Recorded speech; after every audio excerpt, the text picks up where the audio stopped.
This evening, the first award is the International Collaboration. George Arnold has been a guiding light in this past few years, working not only in the NIST SGIP process, but many of you may not know that he has been tireless in his efforts abroad, internationally, to work with all of the different countries that are going to be driving a significant portion of the smart grid. If you don't think the plug standard for EVs is important when you're talking about China and India, you know, there's some pretty important topics that are very, very, very global. And George has been doing an amazing job coordinating around the globe, not just here at home, to do this. George seems to be very much focused on collaboration with all countries, and he's been involved in many international efforts, goes all over the world talking about interoperability standards. I know he's been to Brazil, China, South Korea, many countries in Europe as well. So I think he really does deserve this award. Congratulations, George. You're well deserving of the International Collaboration Award. Congratulations, George. Thank you very much.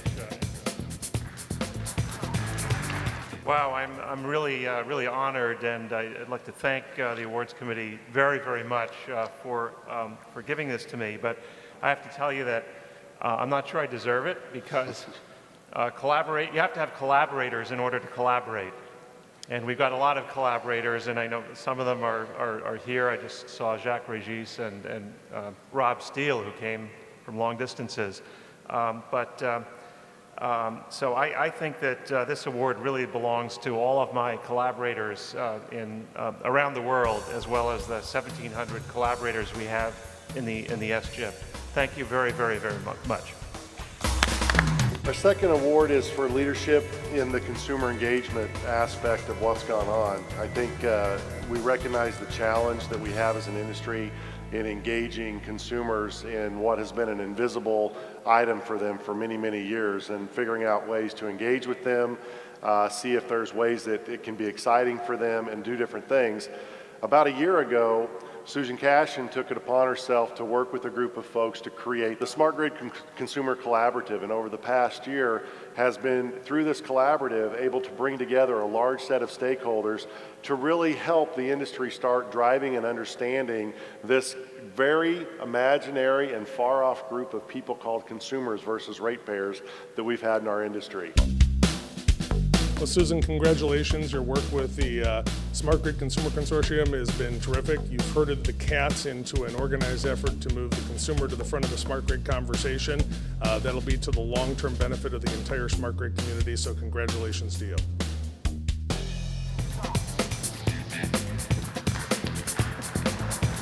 Congratulations. Yeah. Wow, this is super exciting for the Smart Grid Consumer Collaborative, and I think a really important nod of recognition of the import of our vision for putting the consumer front and center in the rollout and modernization of the grid. So on behalf of the entire organization, I want to say a big hearty thanks. So our theme for today was deployment, and talking about people that have moved from the conversation to action and have been willing to take the bullets, have been willing to step out, take a leadership role, and begin deploying technologies before others were willing to try. It was a great pleasure that Glenn Steiger, for me personally, because I've had the opportunity to work with Glenn on many of the projects that they've been engaged with at Glendale, and it's been amazing to see the vigor with which Glenn allows his organization and leads his organization to try new things. And they have done everything from metering to thermal storage on a distributed basis to all kinds of incredible consumer programs to engage consumers and start the deployment of an actual smart grid. Glenn Steiger from Glendale Water and Power is one of the true visionaries and leader among all of the utilities attending this conference this year. It was Glenn's vision to put this project together a couple of years ago. He was one of the first award recipients of the DOE grants, and they have actually now implemented phase 1 of the program. So not only is he a visionary, but he's a guy who's shown that he can get it done. Glenn, congratulations. Great project, and overall to you and your team for a job well done.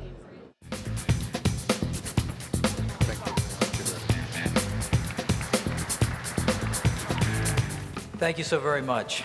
It was truly unexpected, and I'm humbled.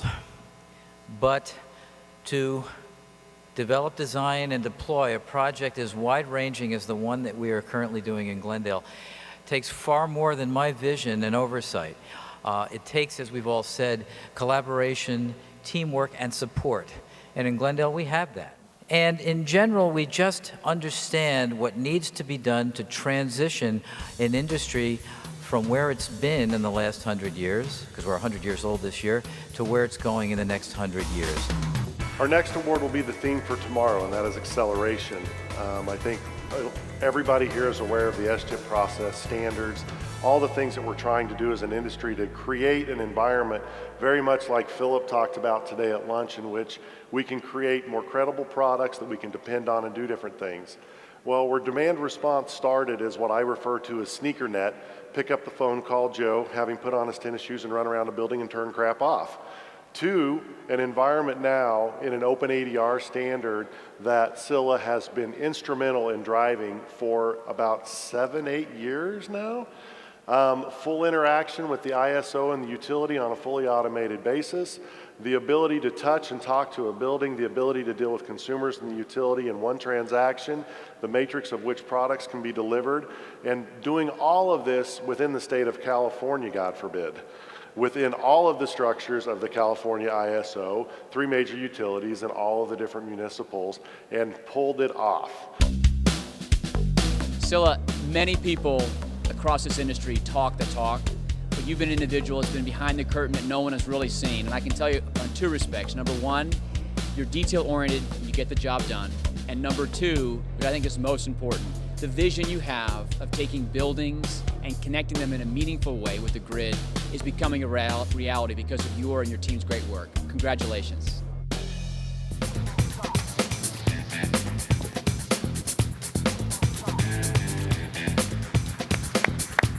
I'd like to thank you both very much, and Jay Sparling of Honeywell for nominating me for this award. I work with amazing people at the Lawrence Berkeley National Laboratory and the Demand Response Research Center, and I have an amazing boss. Her name is Marianne Piet. I just want to tell you all that I work in an environment where each failure is just another lesson learned, so in that environment it's very easy to be successful, and thank you so much. And our last award is for leadership in the industry. Way before this had a name, way before it was sexy, there were geeks. And the geeks kicked off a whole process and got involved with all these goofy architecture groups and standards committees and things they couldn't talk about at home, things they couldn't talk about in public. But over time, we've become accepted. And all of a sudden, standards are sexy. They're being talked about on Capitol Hill like they're important. We had an actual Energy Independence and Security Act of 2007 mandated that an interoperability panel be formed to recognize all the geeks and pointy-headed people in the world so we could all get together and be recognized to create something to help this move forward. Well, with all due respect to the recipient, the pointiest head of all belongs to Eric Gunther. Who else in the industry is willing to do 2 red eyes in a week in order to be in 3 public hearings in 4 days on 2 coasts? Congratulations, Eric, on winning the Leadership Award. You deserve it, guy. I'm glad I'm your second banana and don't have to do what you have to do.